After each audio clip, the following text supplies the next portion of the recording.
Your famous terrible twins are back. It's me, and it's hello from... And it's from Bob as well. And we've got the funny hats on because guess what? It's Christmas. It's coming up. It's Christmas again. It's beginning to feel a bit like Christmas. Or shall we say, Merry Christmas.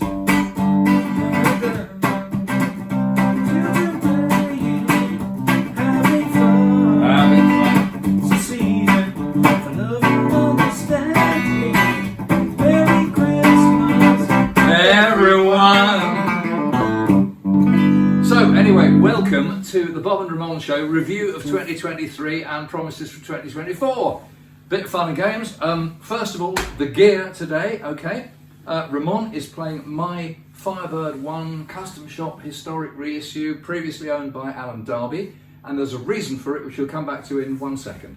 I'm playing his Daniels 1959-ish Les Paul standard replica, which he's modified since it was last on the show because he's put his Alan Dingwall pickups that were on his Navigator, he's put them in here, and it's peachy good. It's rather nice, isn't it? It's peachy. I mean, he's really got this thing in fine fettle now. And guys, I want to tell you what, I've had one of the best Christmas presents I've ever had. When I turned up here, Bob gave me a little package, and we've got some. He gave me some strap locks. The little things I featured on one of my Rock Bear guitar videos, D'Addario strap locks, £4.99. I'm telling him how much I paid for his Christmas present, come that tight, right? Pair of these, and it converts any guitar, right, in any strap into a locked strap. There you go, I've locked it on already, I've got one at both ends. He's got them on here as well, he's got my set. Bloody hell, what a stocking filler. What a stocking filler, fantastic little product. Yeah, if you're wondering what you can get your guitar friend for Christmas, that's it. I mean, it may be a bit late now, but even if it's before New Year, right, they are cheap as chips and they're wonderful, fantastic. It's better than socks and underpants, isn't it? Well, hell, shit, you know, absolutely, or more bloody mince pies. Anyway, reason he's playing a Firebird is because you've had a lot of comment. Yeah, basically, I mean, the new project I'm doing with my band, my trio, is really I'm going out playing the music. British blues, you know, music from London from the 1960s. Nothing finer in my book. Yeah, and so I thought I needed a burst, hence this burst here. And this is kind of my number one.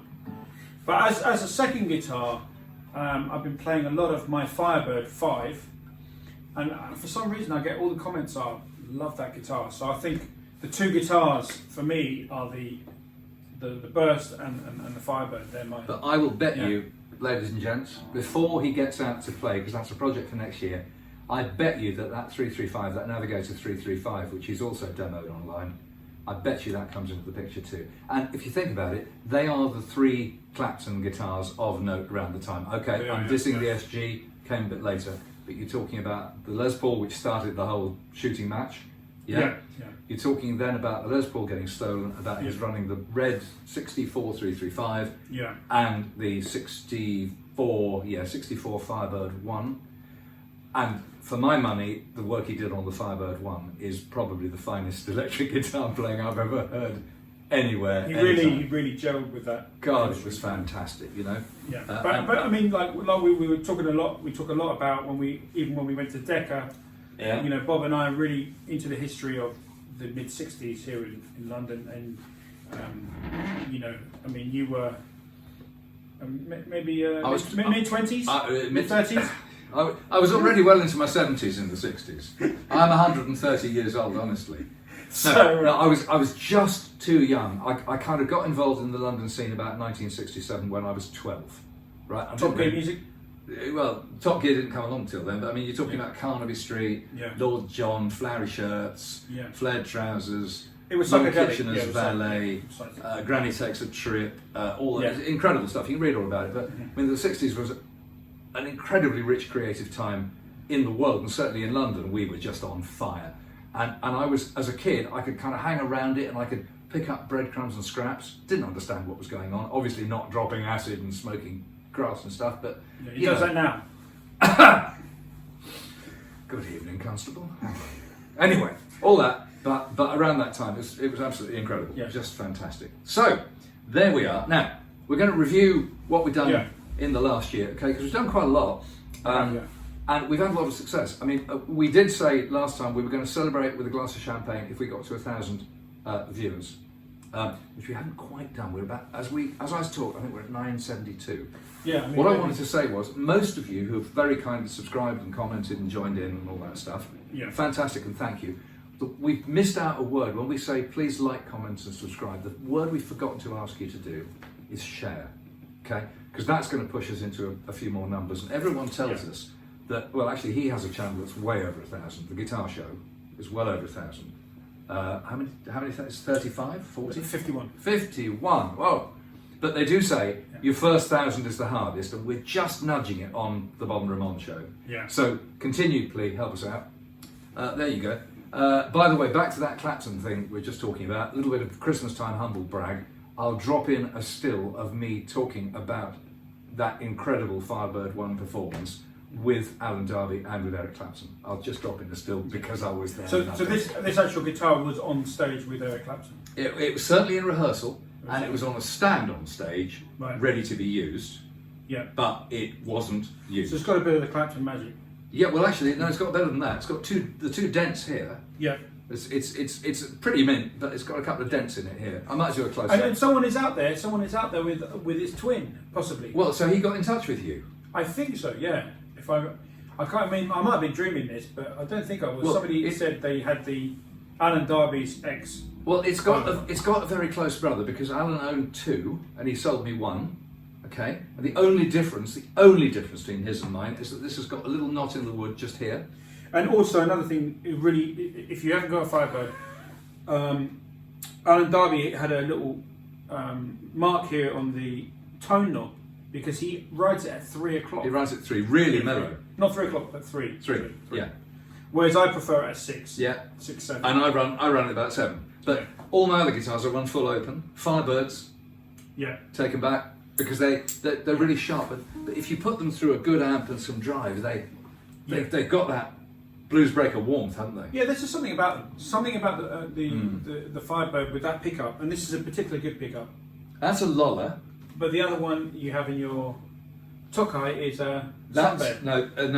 Sorry, the one I've got on my Epiphone is a Sunbear, and the one I've got in my Tokai Comedy Firebird is a Matt at Monty's. So you've got a few different... So a few nice pickups, you know. And my one is Samuel Duncan, and I've got to say that Samuel Duncan's a great pickup. Yeah. And another friend of mine, shout out to Graham if you're watching, mate, who has got a Comedy Firebird just like my Tokai. He's got a Seymour in his, and it's... great. It's absolutely great. You know. So let's get on with this. What did we do in the year? Well, I made a note of what we've done. I think we started with red guitars, but I think that was actually in 2022. Right. Yeah, so I think it predates it. I think our first video... Turn that video out, because that's a cool video, isn't it? It is. It's a very cool video because there's lots of really rare guitars, and actually Yeah. we're probably going back there sometime because Yeah. there are more. So we'll settle on it like a swarm of bees. But I think our first guitar and amp combo, I was showing off my Fender Excelsior behind us, my cheap, reliable And you 11 still watt got it? Fender. You still got it? Still got it, love it. Lives in a room with a whole load of really pricey amps and gets a lot of Jams, work yeah. because Yeah. it's great. Gig with it all the time. Fantastic. Shout out to Jake and Artie Zeitz who introduced me to it. Cost 250 quid or something. And I was playing another Daniels guitar, another made by Darren Horton, which was his sort of, it was kind of Les Paul but pancakey. Yeah, like a flat top. Yeah. Right. That's a nice guitar. It was a nice guitar. So that was the first video. But then we moved on. I did a quick demo of Dan Coggins and his Cogmeister drive pedal, which is a hell of a thing. Beautiful. I love that really swampy. I mean, that swampy slide. it's basically 3 different kinds of drive in one pedal. It's a fairly big affair, which means you love it because you love big stomp boxes. I love big, and it's just got that Raikuda style slide. Oh man, amazing, amazing. So within those 3 different drive stages, you can basically do an awful lot of amp and drive sounds. So we did that. That was a fantastic review. And then the 2 of us did a thing about Firebirds and Dumbles. Yep. Including, we certainly had that boy. Yep. I think we had my 5. I think we had yours. Or one of them, maybe. I can't remember Yeah, which one. yeah. I had 2 and I sold one. So we and did then we had the Mystic Blues amps. That's right. The Mystic Blues amps, which are the double clones. You sold one, but you still got one. I sold one because I wasn't gigging over the last couple of years and so much, and now I'm back to gigging. But I still wanted to keep one of them because I just love that sound. But I'm currently making a JTM 45, a complete replica of the originals. So that'll be your total blues breaker. Yeah, and I kind of have. I like to have 4 amps. I have 2 Filmer sounds, and then I have the Mystic Blues, and then I have the JTM 45 that's coming. Stevie Ray, eat your heart out. Although he did use 6 amps, didn't he? Yeah, well, I mean, I only use 2 amps at a time, Oh. so I use either the Filmer sound. Jobo's using 4? Is he using 4? Well, I don't know. He has a parade of vintage, fantastic. I mean, to be honest, like if I think it's good to have 1 amp and then have a backup. So I have a small, I'm talking small amps. So what I'm playing through now and the Lazy J, Filmer sounds push, less than 15 watts. So I have 2 of them, and then I have the bigger amps for playing your normal blues gig, and that's either the Mystic Blues 50 watt or the JTM JTM 45. And you know what? My thing is this: look, where are we from? England, London. So we need an English amp. Oh yeah. You know what I mean? For King and Country. Well, for King and Country, indeed. I mean, don't get my friend Cliff Brown with 633 onto that, because he started the brand because he was managing production for another brand, famous brand, and he was travelling to the Far East a lot, and he just got a bit disillusioned with it. Mm-hmm. I'm being quite diplomatic in my language here. Yeah. And he founded his own amp brand, and he vowed to source wherever he could, possibly, from Britain, and he named the brand 633, obviously after the Bomber Squadron. Which is a war icon. You know what? I kept meaning to ask you, what does 633 mean? There you go. Thanks. But here's the thing, guys. For me personally, the whole JTM 45 is like Peter Green. There's some stuff on YouTube where you can hear Peter Green taking over the Blues Breakers after Clapton. Yeah. And he's got to play really aggressively because he's got to mimic his hero. Yeah. And he's just a British blues sound. And I'm not from Texas, and I was trying to be from Texas. I'm not.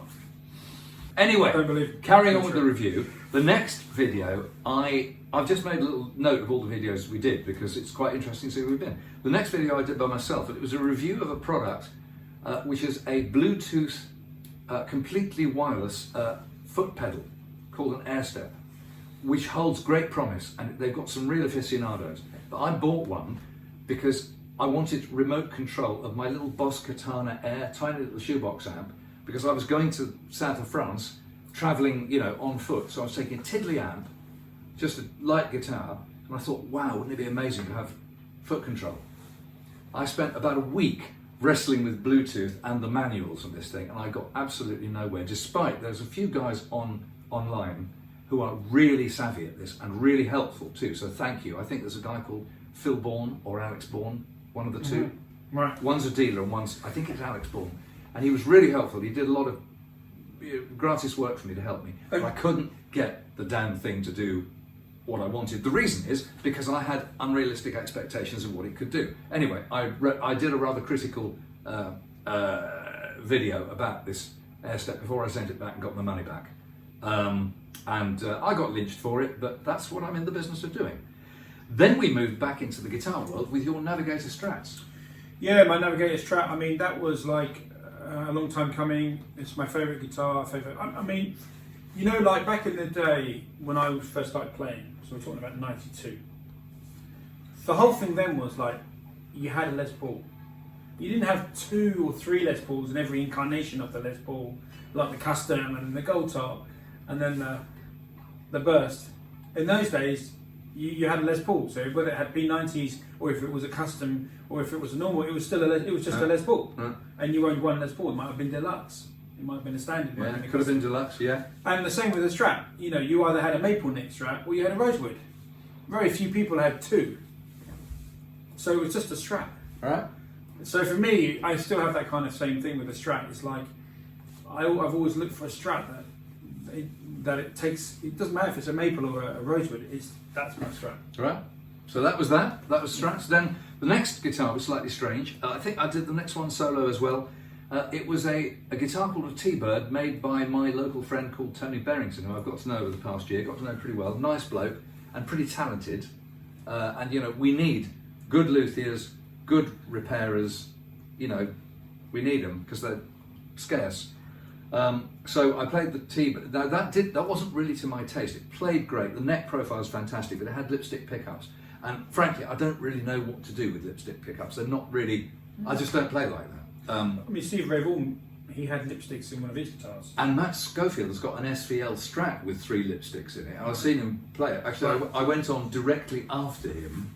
Oh, really? At a club. That's a bit of a baptism of fire. Why not? And he was playing with the lipsticks, and it sounded great. But that's a shortcoming on my part, not on the guitar's part. Right. And it had one of those Jazzmaster long arm maestro type trems, which they're more shimmer than dipole. Wonderful shimmer. So that was a really nice guitar to play. On that, I also extolled the virtues once again of my Boss MS3 multi-effects pedal, which is still the best single piece of guitar equipment I've ever owned. And also, I was using an Axe custom cable, which I have about my person. This cream thing, right? It's a cable, isn't it? Well, at this end, it's got this wonderful contraption, which is a right-angle jack plug with 4-position switch on it. And that switches capacitance into the cable. So you can either deaden the sound down, or you can make like the sound clean and bright. So it's kind of like using longer leads, or adding a curly lead and stuff like that. It's really clever. It's well worth having one in your collection of general stuff to mouth on about. What came next?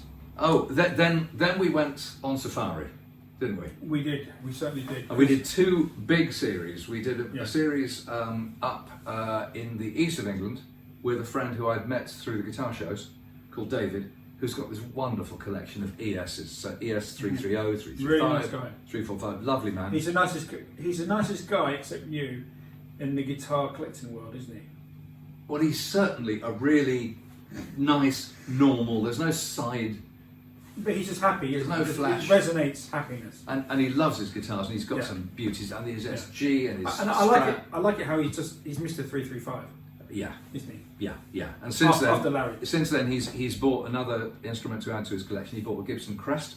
Actually, another friend of mine was involved in the sale of that guitar, and I went along to kind of look at it and give it my blessing, if you like. And I was really expecting it to be a bit. Yeah, but it wasn't, was it? It was. I really had to eat my tongue. It was bloody fantastic. Expensive. But it was expensive because Crests were not many made. Right. This is absolutely dead mint. Yeah. What, 10, 20 years old. We're going to put photos up. Do you think we can put photos up of the stuff? If I can find them, I will. Yeah, some photos, because it'd be nice to put some photos of those. Anyway, and then I think we made 6 videos in a row about that little visit. We raided his house good and proper, and you're not satisfied with that, being like the swarm of bees that we are. Yeah. We then toddled up north, near Manchester, to see another friend I'd met at the guitar shows, Simon, who great guy, fantastic lady, another lovely guy, solid, straight up guy, no nicest side, guy, top man. Yeah. Nicest guy in punk. The nicest guy in punk, indeed. Yeah, because he was a punk. Indeed. Famous So, punk? and Simon actually had a storied career. I'll let him tell it another time. But he had a storied career with a band, well heard of band, a really good band from the 70s. Anyway, he put us up and entertained us for a day and a half very kindly, and we went through like a dose of salts his collection, which includes one of Mick Taylor's Sunburst Les Pauls, which is called the Exile Burst. the Exile Burst, Yeah. and lots of other great stuff. And to a comment we've had on a previous video, someone said, "What about all those amps behind you? Why aren't you doing that?" So we're on a promise already to go back. The Swarm of Bees will hit him again early in the new year, and we're going to do the amps. I wonder if he had a JTM 45. I bet he did. We need to go back then. We need to go back. There is one catch. I've discovered on my channel Rock Bear from recent numbers that the most popular videos we do are about guitars, not amps. People think amps are boring, even though they're the most important thing. Amen. Right? People think amps are boring, okay? And the other thing is that people really go, we're playing all these fabulous guitars, but people really go for the cheapies. They really want to know about the Cheap cheapies. and accessible, where they Cheap can and walk into a accessible. guitar shop and say, "Can I have one of them, sir?" Those two ones I've done recently on the cheapies have done numbers for me, like on my little channel, like nothing we've ever done before. Buying all the records. Anyway, but we're still going to do an amp special early in the new year at Simon's. So we got 8 videos out of that visit. We worked damn hard that day, but we got 8 videos. Fantastic. And so I've done the amps next, and then we finished off the year with a comparison between this guitar I'm playing and my 58 Les Paul. Oh, we made 2 videos, didn't we? And One we for made my 2, channel. We did. And one for our fans. We did. And Probably so, one fan. and that went quite well. Although what Ramon has done, I said to him when I played this, I said, put the pickups from your Navigator in this, because the Alan Dingwall pickups are really good. And these are now all in one guitar, and this is a cracking guitar. Yeah, we're gonna hear the In anybody's mouth, it's a cracking guitar. So let's just round that off with a reggae version of Black Magic Woman. A reggae version. And then- We're doing a lot of reggae tonight, then. Yeah, because it's reggae Christmas. Okay. We wanna be, It's a reggae. All right. Caribbean. We don't want to be cold, do we? We want to be. We want to hotten things up.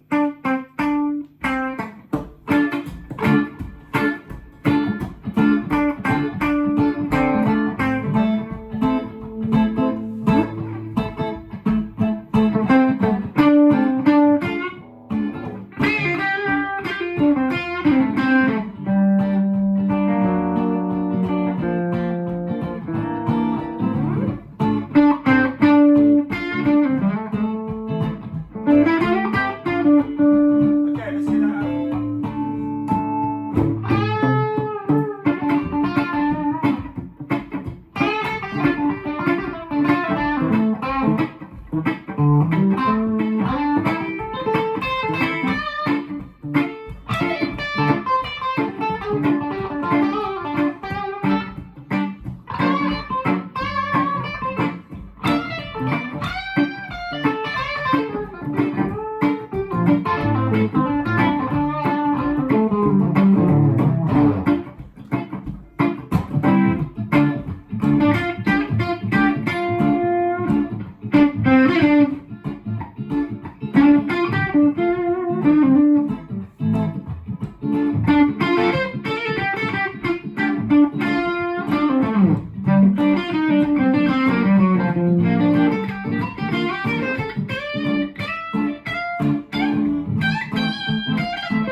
Let's get the phase position. Out of phase position.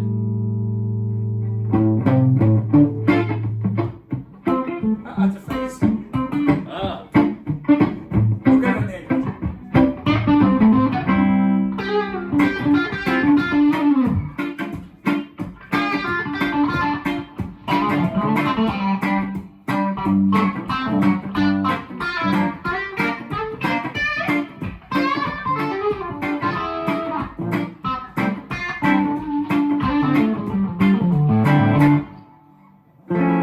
Oh!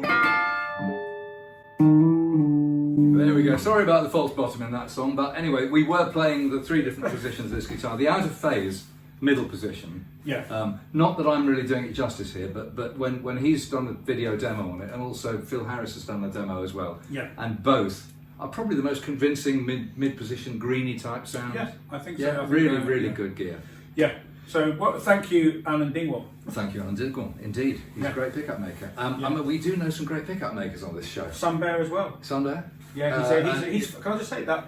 Sunbear, check him out, because I think he's better than most. He's good. He's really good. And He's you know, really nice. I mean, on the cheapies, on the cheapie Cabronita, I'm going to try a Sunbear in there. Yeah. You know, because these are just stock Filtertrons. I mean, if that guitar was like 270 quid at retail, that's about 120 quid in the door. The pickups probably cost about a fiver. Exactly. Yeah. You know, so it's cheap. Anyway, Yeah. there you go. Yeah. So, what are we going to do? I want to make a little plea to our subscribers and all Please that. do. So, Please and actually, you should, because this is really your idea. Right. Going forwards, we've got three channels. Okay, this is the Bob and Ramon show. We've got my channel, which is Rock Bear Guitars, which is a little channel just for me to rant off privately, and then we've got his big channel, which is the Guitar Show. And what we're going to try and do is segment, and so because I've been publishing a lot of our stuff on both Bob and Ramon and Rock Bear, which is really bad practice. So we're going to try and segment it. So I just do stuff on Rock Bear, then we do this stuff on Bob and Ramon, which is mainly about vintage. Mainly about vintage High-end and the amps. banter, because you're here for the banter, aren't And you the guys? banter. You're The here for Saint- these two amazing The personalities. Saint and Greavesy Come on. of the guitar world. Yeah. And Two then, Ronnies. and then the Guitar Show is going to continue to major on. Yeah, more about the history, documentaries, history videos, and a few kind of clickbaity things like, you know, why the next video is actually why Brian Jones ended up leaving the Rolling Stones or getting booted out, whatever. So it's, you know, there's going to be videos like that coming up, and obviously more guitar history videos, which is something that I started on my channel. Were any drugs involved, Mr. Goose? Any drugs? Formaldehyde. Sorry. Not thalidomide, no. No. Not fentanyl, that wasn't invented. No, I can't remember the name of it. Laudanum? No. You've seen rather. I know my drugs. Oh my god. Yeah. So anyway, yeah. So drugs will be featured in this next video. Okay. Not me taking them. Of Okay. course. Okay. Anyway, Not so on camera anyway. So that's that. So just to give a bit of clarity, so what you should expect is those three channels to kind of go in their separate directions and segment a bit more clearly. We've been kind of flapping around and having a great time. We're just going to be a bit more organised and orderly about it. Okay, I've made my plea about sharing, that's great. What else have we got to say to our kind viewers who've tolerated us for God knows how long? Yeah, basically, thanks for hanging with us, and it's just really nice to, because this channel here is basically, we keep it pretty loose, pretty free. You know, we're not advertising anything. We're not trying to be, you know, like some of these other channels are forced to kind of make it a business. This is purely just a bit of fun. You know, it's an excuse for Bob and I to meet up. Now, we did promise, and although we haven't got to 1,000, I like a drink, so does he. So cheers, my friend, my Cheers friend. and cheers to all of you. Cheers. Very happy Christmas 2023, wherever and whenever you are. And we'll see you next time. We're going to play you out with a little number that my colleague has chosen. And it's not reggae. Well, it is. We've done 2 reggae songs. Yeah, we're going to play it with a reggae beat then. Okay, let's do 3 because it's reggae Christmas. Here we go.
As we slid off into oblivion for Christmas. Happy Christmas 2023. Happy New Year from Myself, and Goose, from his other self. Wooten. Take care. Cheers, guys. All the best. Cheers.